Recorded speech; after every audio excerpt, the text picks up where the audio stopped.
Hello there guys, welcome to another of my live videos, and today I'm just be officially updating you on some more latest news. So I do believe that Brandon Williams and James Garner can earn first team promotions at Manchester United. As you all know, Brandon Williams and James Garner both started in our 1-0 victory against Partizan Belgrade, and I thought they were both very instrumental. Brandon Williams, a lot of Man United fans now do believe that we should choose him over Luke Shaw. It was also good as well. He recently signed a new contract. Did Brandon Williams, and he's only 19 years of age, and he has so far this season made 2 appearances for Manchester United. And it was, like I mentioned, it was good to see James Garner making his full debut for the football club against Partizan Belgrade, because that was his first appearance he made for Manchester United since the 3-1 win at Crystal Palace last season.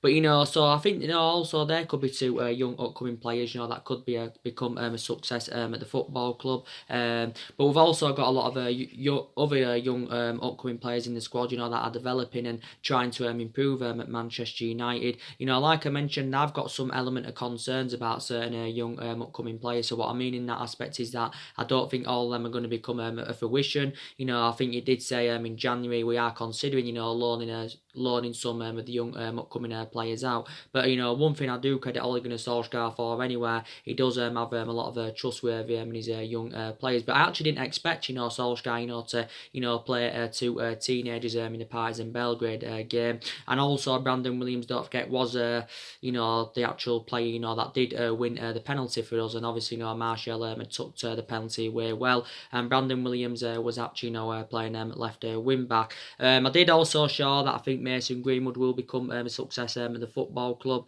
because obviously in the games he's played in this season, he has done really well. Hasn't played recently, Mason Greenwood. These question marks around Solskjaer. Why hasn't he started Mason Greenwood yet from the start in the Premier League? But he definitely will get more opportunities. And he's only 18 years of age. He only turned 18 at the beginning of this month. So I think by the time he's 23, 24 years of age, Mason Greenwood, I think he can become world class centre forward for Manchester United. Don't forget he has played on the right quite a few times. Don't forget we give Mason Greenwood a new contract the other week. My overarching view on Alex Tuanzebe, I think he's another player that will become a success at the football club. Obviously Alex Tuanzebe, in the games he's played in this season, he has done really well. As you all know, he is out with a hip injury at the moment, because he was initially named in the starting 11 against Liverpool was Tuanzebe, but obviously he'd sustained a hip injury during this warm-up, so obviously Marcus Rojo had taken his place in the team.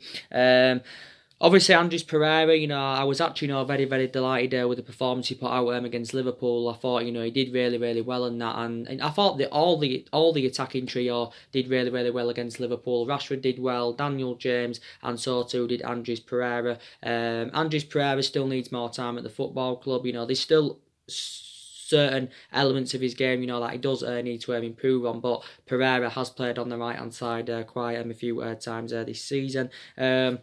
My overarching view on McTominay and Fred, I've got the same perception on McTominay and Fred. I don't know if they are the long-term solutions for Manchester United. McTominay has obviously been a first-team regular this season, and I think he's done quite well, and he's deserved to keep his place in the team. He's not a world-class midfielder like I mentioned, but McTominay can play between the lines well. He's also defensive contributions also very good. But these question marks around him, can he keep the consistency up? And with Fred, I know a lot of Man United fans, do believe that we did overpay for Fred, and I will agree on that aspect, and that we did overpay for him. But we're known for overpaying for players in recent years anyway. We did it with Fred, we did it with Maguire, obviously in the summer, we did it with Maguire, you can say we did it with Paul Pogba, we did it with Lukaku when we got him from Everton back in 2017, so we are known for overpaying for players, but we paid just under £50 million for Fred from Shakhtar Donetsk, and he's had the odd good game here and there for Man United. He hasn't performed, to the standards as we all should have expected. He hasn't, replicated, so far at Man United what he did, with Shakhtar Donetsk, but it doesn't, like I mentioned on my previous videos, not all players, that come to clubs, settle in straight away. So I do think, he needs time does Fred, basically, because he's only been at the club, since last summer. Obviously, we've got Diego Dalot as well. Like I mentioned, he's made quite a few appearances this season as Diego Dalot. Obviously, he's out with injury at the moment, and Diego Dalot has sustained quite a few injuries this season as Diego Dalot. He's one of our backup options at that right back position. I think it's unknown, when he will be back from injury, Dalot. But yeah, I will still give him more time at the football club, because in some games he's played and he has actually done quite well. Marcus Rashford now, I know for the majority of this season so far, he hasn't performed to the standards as we all expected, and he's mainly enjoyed a difficult time this season in comparison to Rashford's time when he first actually broke into the Manchester United senior squad. Obviously so far, Rashford has spent the entirety of his career with Manchester United. He's been a United player since the age of 7, progressing up the ranks. He's been in the senior squad with us since 2016 as Marcus Rashford. He's not far away now from making 200 appearances for the club in all competitions. Yeah, and I think, he's probably had 2 good games this season. He did really, really well against Liverpool, and he also did well on the opening day this season against Chelsea. But, Rashford for me is still a long-term solution for the football club, But when he's at his best, he can get them runs in behind. We saw glimpses of that against Liverpool. His finishing can be really, really good, and he can, get opportunities from Rashford. Yeah, and I know I said, last season that, Rashford is more effective in that number 9. Obviously, my perception's changed now, because obviously it got confirmed at the start of the season that Anthony Martial has been given that number 9 shirt. And for me, Martial does seem to be more effective in that central position. But obviously, Martial and Rashford can both play in the same position, so they are compatible in that aspect. And Martial actually predominantly plays out wide on the left, but for me, he is better in the number 9. The good news is now he's back from injuries, Anthony Martial, so he can hopefully he can have some inspiration in that attacking third of the pitch from Martial.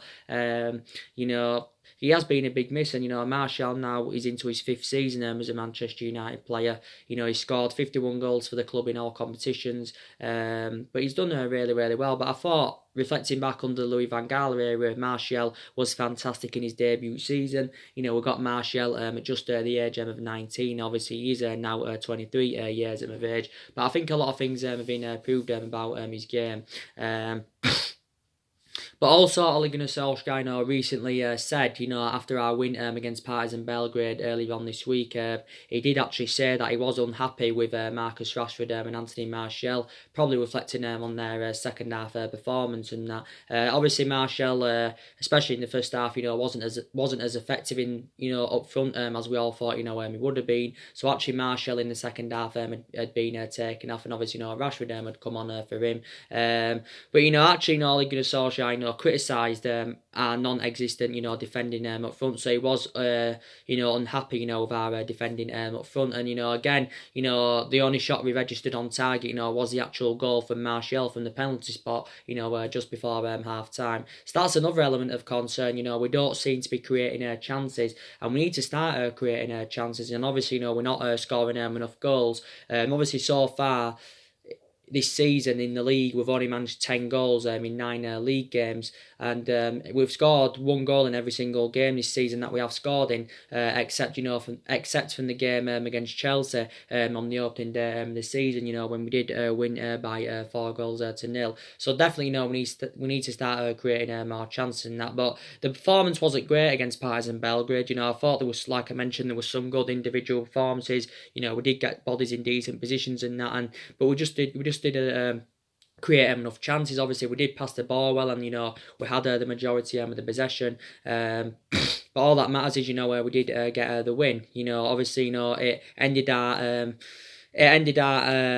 run of 11 away games without a win, so we finally did win away from home. And now obviously we are top of Group L. We've registered 7 points for possible 9. We've won 2 out of 3 in the Europa League. But the good news is about it, we haven't yet conceded in the Europa League, so I probably presume we will get into the knockouts. But this game, he made 7 changes, did Solskjaer, by the way, against Partizan Belgrade. Obviously from the 1-1 draw with Liverpool, he made 7 changes. But I do believe in this game against Sunday against Norwich, obviously he's going to make a lot of alterations in the squad. And I did say anywhere, reflecting on the amount of injuries that Manchester United have had, Ole Gunnar Solskjaer has had to make alterations in the squad anywhere. So take that into account.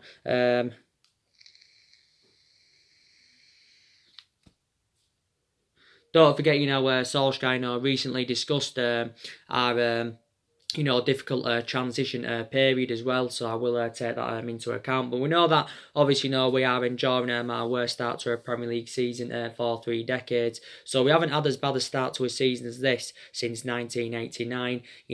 We're sitting 14th in the league at the moment. We're just 2 points above relegation. So you can quite frankly say at the moment we are facing a relegation battle. We've only registered 10 points for a possible 27 so far this season. We know that's nowhere near good enough, to our standards. And, we've obviously, got to start, winning games. And a lot of things do need to improve. Our away form needs to improve. Our home form needs to improve. We need to start scoring more goals. I think certain players also do need to step up to the plate. So we need to see a lot of changes at the football club.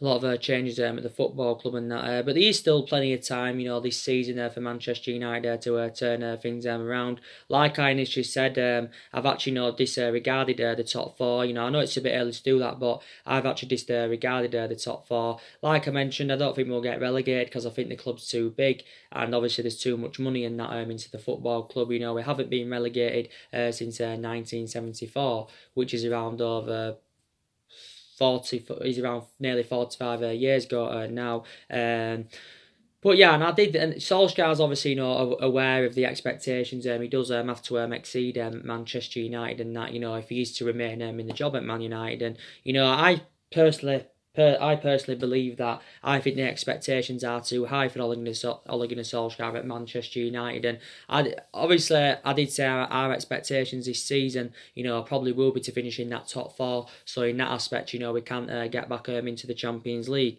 because, we've failed to qualify for the Champions League 3 times out of the 6 seasons since the Alex Ferguson era. And I did say that's probably one of the main reasons why it wasn't competitive enough during the summer, because obviously if you're not in Champions League football, then obviously it's going to be harder to attract players to the elite level. But it's very imperative that Manchester United get back into the Champions League.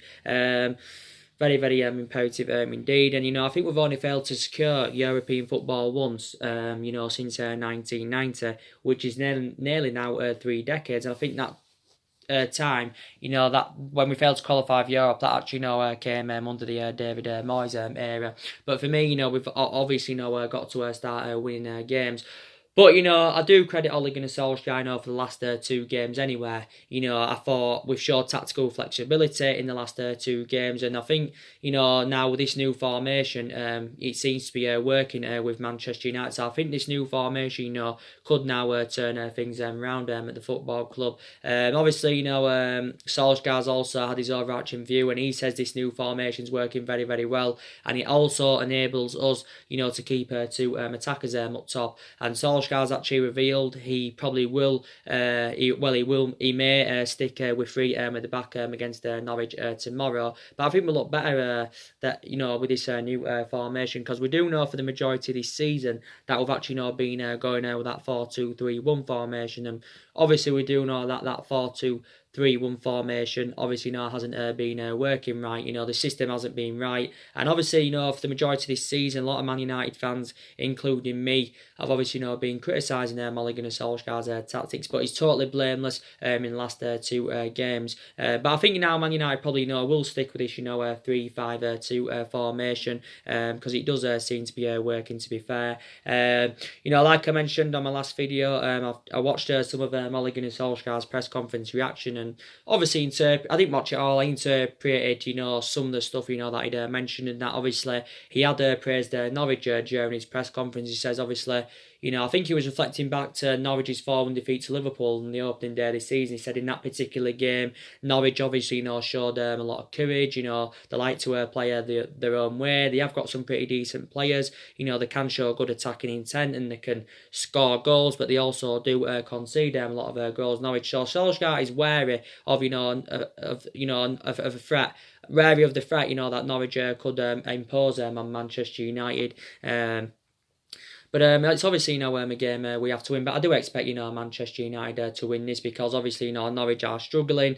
They are sitting 19th in the league. So basically they're in the relegation zone, Norwich, and I think so far this season they've registered 7 points. I think from a possible 27 of Norwich, and they haven't won, since they beat Man City by 3 goals to 2. So I think they're like winless in the last 4 or 5 games. But we usually do have a good record anywhere against Norwich. The actual last time we played Norwich, like I mentioned, was back in 2016. I think it was it May 2016 or something like that. It was in Louis van Gaal's second season, the last time we played Norwich. We did win that game, by the way, by 1-0. It was a goal from Juan Mata. And like I said on my previous video, I think, this game feels like, it could turn out to be, this game, I think, could replicate the game back in 2016. So I think Man United probably could win 1-0, or it could end a 1-1 draw, something like that.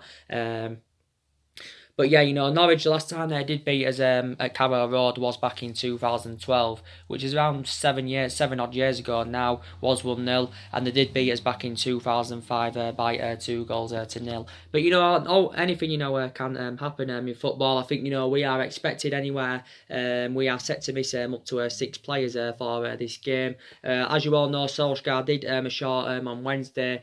This was prior to the Partizan Belgrade game that, Paul Pogba, will miss the game against Norwich. So we know that he won't be in contention. Obviously, Paul Pogba's been ongoing a foot injury, for a matter of weeks now. It's been surrounding the player, and I think he's missed 7 of the last, 9 games or something like that due to this ongoing foot injury. Paul Pogba initially sustained this injury, whilst in the 1-1 draw with Southampton earlier on in the season. Paul Pogba did, don't forget, playing the game against Rochdale and Arsenal earlier on in the season, but obviously in the Arsenal game especially, it didn't look 100% fit. So Paul Pogba, should be close now to regaining full fitness. Hopefully he can be back for the Chelsea game in the Carabao Cup, or hopefully he can be back, for the Bournemouth game, which is obviously our next league match after Norwich. But we'll see. Got some good news though, regarding David De Gea. Solskjaer did confirm that he'll be ready for tomorrow. We know that obviously David De Gea didn't travel to Belgrade. I don't know the specific reason. Maybe because obviously he wouldn't have played anywhere. Because obviously in the Europa League and the Cup games, Sergio Romero gets them opportunities. He is our second choice goalkeeper. Yeah, so we know that David De Gea obviously had sustained an injury the other week. He had to withdraw from international duty due to this leg injury that had occurred. He had to be taken off in the second half, and obviously the extent of the injury was unknown. The extent of the injury was unknown, and then obviously it got confirmed that the injury was not as severe as we first feared. So I'm actually surprised that David De Gea played against Liverpool, because he was a big doubt for that game. And if he had missed that game, it would have been the first Premier League game he would have missed in nearly 7 years. But yeah, it's good news regarding David De Gea. I think, like I mentioned, I think Tuanzebe won't be playing in this game. Even though reports come out a couple of days ago saying that he could return. Saying that he could return. You've got Matic and Luke Shaw. They've obviously been in Dubai this week, of Matic and Luke Shaw. Obviously recovering from their injuries. Matic has got a minor problem. Luke Shaw's obviously out with a hamstring problem. And like I mentioned with Luke Shaw, he's actually a very imperative player. Like I mentioned, obviously now with Brandon Williams coming into the team, I think he's probably our preference now, probably over Luke Shaw. We should play him over Luke Shaw, according to some Man United fans. Maybe we should, but taking into account still Luke Shaw's imperative player. He's actually our first choice left back, and his actual performances last season, were really, really good, because Luke Shaw did win the double player of the season, reflecting on his impressive performances. As I know a lot of people talk about Luke Shaw being injury prone, and Luke Shaw is injury prone, but nowhere near to the extent of Eric Bailly in that, because Eric Bailly sustained a lot more injuries. But Luke Shaw's mainly had a good career with Man United in that, he has still got a lot of development in him, but Luke Shaw has not played since the 2-1 home defeat to Crystal Palace and that. But he won't be playing. I don't think he's far away though from recovering from injury. And with Matic, he's a doubt. He's not first choice anywhere anymore. Is Nemanja Matic? I think he's a very, very poor player. I've got so many element of concerns about him. He's too slow in that midfield. He makes that midfield look totally imbalanced, and he's easily too predictable. And I think Matic is one of the players that does need to be moved on in January or next summer. But like I said, I think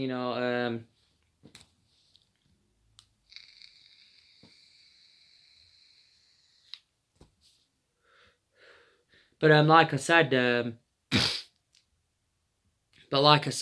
I think I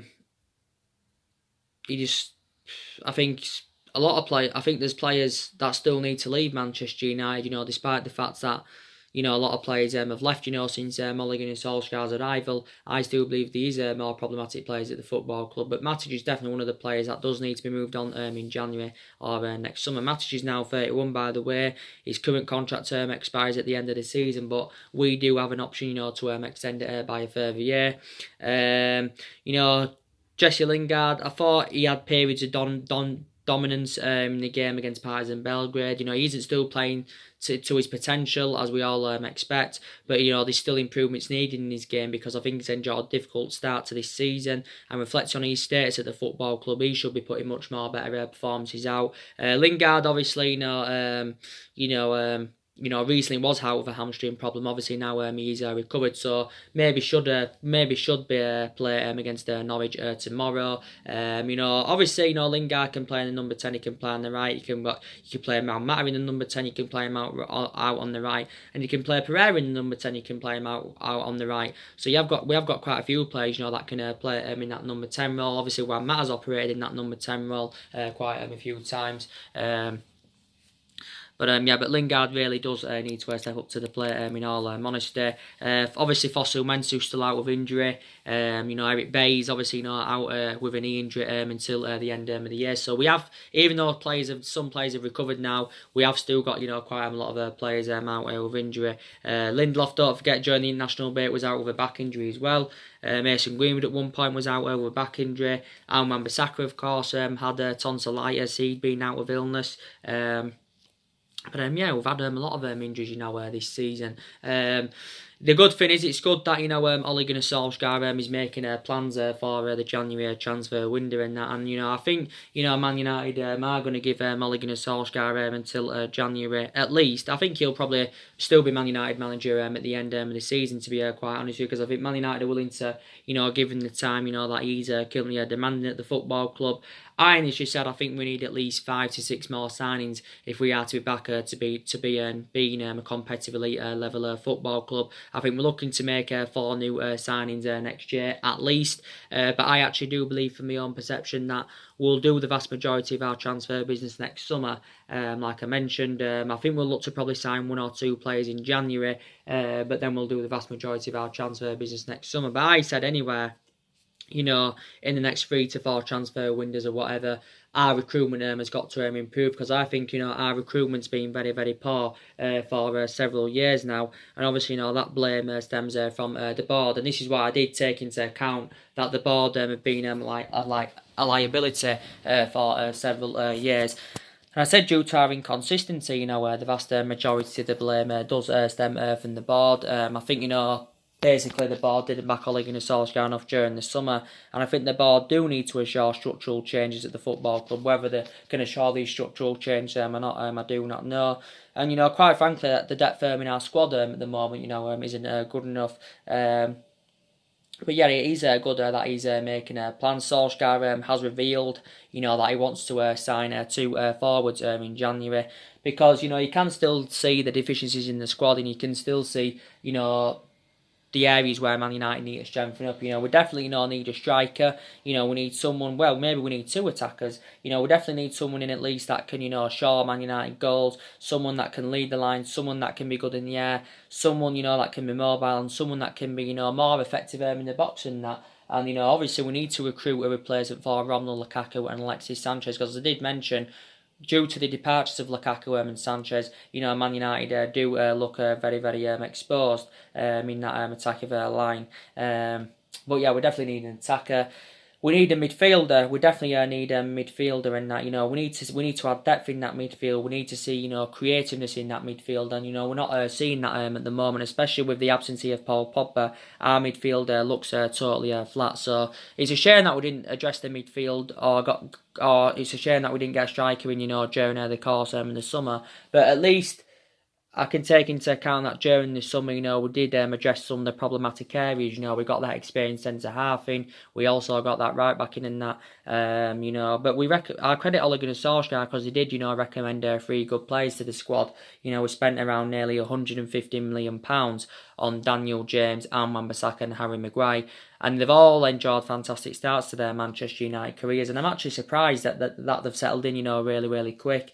I think Daniel James can become a huge success at the football club. I also think Wan-Bissaka can be. And I think a lot of people believe that Wan-Bissaka has been one of our most consistent signings so far.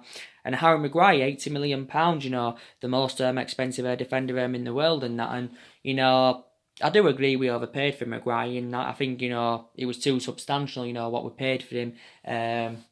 But I said in this market, this day and age, these certain players, you have got to overpay for. So, yeah, so we'll have to see, who we can try and get in January. But a massive rebuild still needed the football club, and you can still quite frankly say anyway that Solskjaer is still in the process of rebuilding this Manchester United team. Don't forget, Roy Keane recently came out and suggested that Man United should sign Harry Kane, and Solskjaer obviously, responded to, what Roy Keane has suggested out, and, basically Solskjaer, is a big admirer of Harry Kane, probably one of the best. He believes that, and obviously he's a type of calibre striker, that Manchester United do need. Obviously, if we were to go in for him, it would cost the club a substantial amount, but I obviously can't see us, getting Harry Kane, so I've got a huge doubts about that. But obviously, it's looking very, very, very probable, that we will sign Mario Mandzukic in January. He's obviously our top priority for January, so it's looking likely he'll be our first signing in the January window, and also overall our 4th signing under the Ole Gunnar Solskjaer era. It did get confirmed. Recent reports were saying that, he has slashed his wage demands as Mario Mandzukic in half, from $300,000 a week to £150,000 a week, obviously in order to make the move to Manchester United. Don't forget, we inquired about getting Mario Mandzukic towards the back end with the transfer window, but obviously we didn't end up getting him. And obviously he's a cheap alternative, is Mario Mandzukic. Man United are only paying them around £9 or £10 million for his services. He's had a really, really good career with Juventus. He's had a good career overall, I should mention, and he's now into his 5th season at Juventus. He's made 162 appearances and scored 44 goals. He's under contract with Juventus still until 2021. But obviously surplus to requirements now at Juventus, because he's lost his place in the team, because since Maurizio Sarri's recommendation in the summer, since the summer should I say, Mario Mandzukic has not played a single minute of football this season under Maurizio Sarri's guidance, and I think it did say Man United are prepared to to give Mario Mandzukic around an 18-month contract. Something like that. The only element of concern I've got about us bringing him in is his age, because he's 33 years of age, so you can say that maybe he's probably got a couple of years left in his footballing career, but definitely can show the likes of Dan James, Martial and Rashford and that how to be more effective in the box. So it's looking likely we are going to be getting him. But if we were to get him anywhere, Solskjaer would be breaking his transfer policy, because obviously Solskjaer did reveal in the summer that he wanted to, his policy was to recruit young British players and that. But there's actually still a lot of British players, by the way, on Ole Gunnar Solskjaer's agenda. Jadon Sancho still a possible target, that Man United could go in for in January or next summer. We do know there's been recent talks going on about James Maddison from Leicester. And James Maddison would be the right calibre player for Man United. I think he'd do really, really good in our midfield, would James Maddison. Again, he would cost the club a substantial amount of money if we were to go in for him.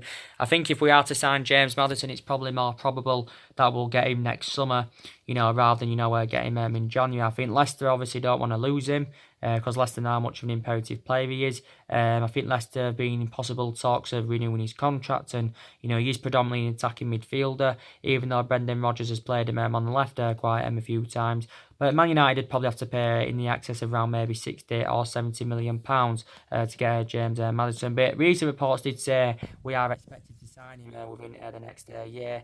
But he's done really, really well with Leicester. He's a player that's good on the ball. He's good off. His runs off the ball are fantastic. He can create chances like he did last season, because last season he created more chances than any other player in the Premier League.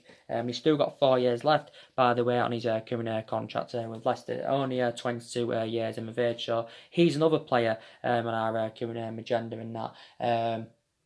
But we'll see what happens. But Solskjaer obviously overall has been at Man United now around 10 months, is it? He's been at the football club just under a year, and you can say, that he's enjoyed the difficult 7.5 months with Manchester United, because obviously it has all gone wrong, since we did get the job permanently, Solskjaer, but he's been here since December of last year, and obviously my perception of this 7-month period or so has obviously changed regarding Solskjaer, because reflecting back when Solskjaer was the interim manager, I did actually say then that, my perception was I think Solskjaer is the right man, to elevate Manchester United forward.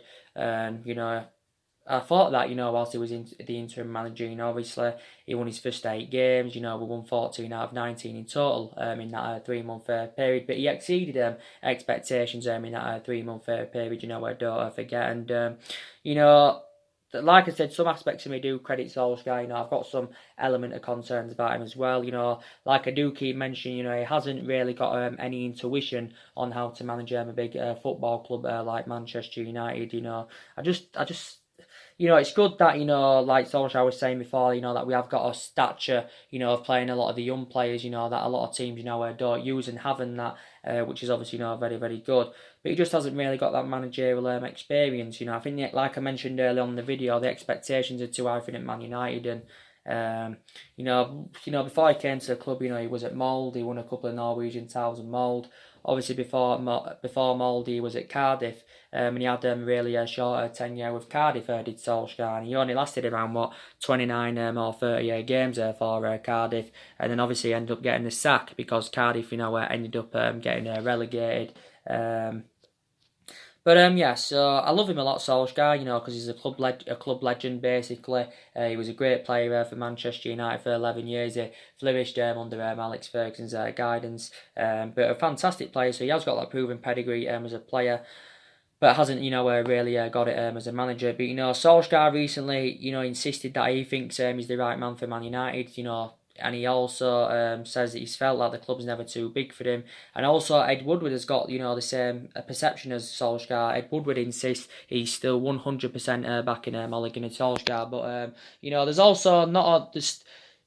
Even though the last 2 games have been very, very good and that we've tactically got it right, it still hasn't changed a lot of Man United fans' perceptions on Solskjaer. There's still the vast majority of Man United fans demanding him out of the club. There's obviously a lot of Man United fans demanding Ed Woodward out of the football club, and there's also, certain Man United fans are saying, we should stick with Solskjaer and we should give him at least a couple more windows. And if we were to get rid of Solskjaer now or just before Christmas, personally, I don't think it would solve a lot of problems at Manchester United. I think, the one mistake we did make was obviously, giving him the job. We should have never given him the job, and I do feel sorry for him in a way because, the club have put him in a very, very difficult position, to be quite honest with you. But, Solskjaer is our 4th permanent manager since the Alex Ferguson era, and, we haven't really got the structure to keep sacking managers, even though we've sacked 3, already since the Alex Ferguson era. And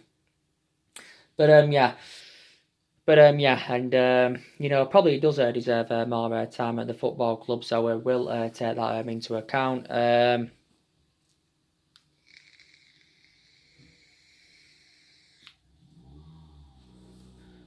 He does deserve more time at the football club, like I mentioned, and big game tomorrow, like I mentioned. I will be on for my match reaction. It will be either after the game. If I'm not on tomorrow evening for it, I will be doing my match reaction on Monday, because sometimes I do do it the day after if I am really busy. Yeah. So I do believe, like I mentioned, Solsjaker will go with the same formation against Norwich, like he has done in the last 2 games against Partizan Belgrade and Liverpool. Yeah. And yeah, so there's nothing much really more to say. So anyway, guys, drop your comments, likes below on the channel. If you do, consider subscribe as always, and take care. God bless, and I'll see you all again very soon. Thanks for watching.